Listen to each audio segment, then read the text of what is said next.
The most common gut issue, which is unfortunately overlooked, is constipation.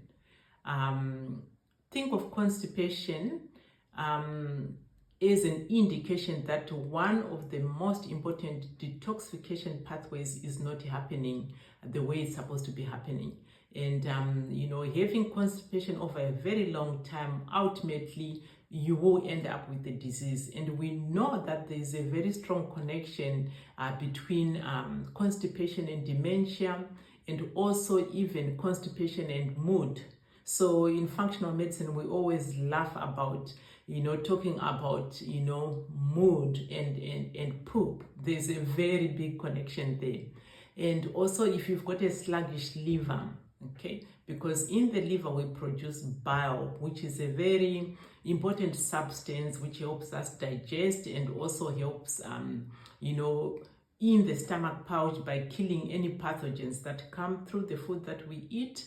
If we are stressed for a very long time, so in other words, we have what's called very low vagal tone, where the vagus nerve is not working the way it's supposed to work, because this vagus nerve controls something called the migrating motor complex. So this is a system that moves food from the mouth all the way down. And if we've got low vagal tone, the migrating motor complex is not working very well, then we get constipated, and we even get conditions like SIBO, small intestinal bacterial overgrowth, which is very common.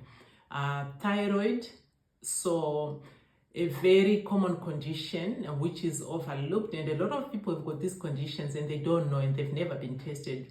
It's Hashimoto thyroiditis, which is a very common autoimmune disease.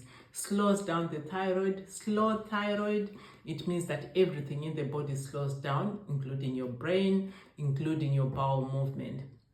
Another thing that causes constipation is food sensitivities, in particular gluten and dairy. Okay, dairy might give diarrhea to some people, but also it can cause constipation. And the food sensitivities are actually very much related to dysbiosis. So in other words, when you don't have a good balance between the microbes in the gut. And medication can also cause constipation, in particular antidepressants, even iron supplements. They can also cause you to have constipation. So the solution depends on what's happening. Usually it's not just one thing, it's a couple of things. So if you think you've got a thyroid issue, you need to test and address that. If you've got food sensitivities, you can even do a food sensitivity test and rule out those foods that are causing you to be constipated.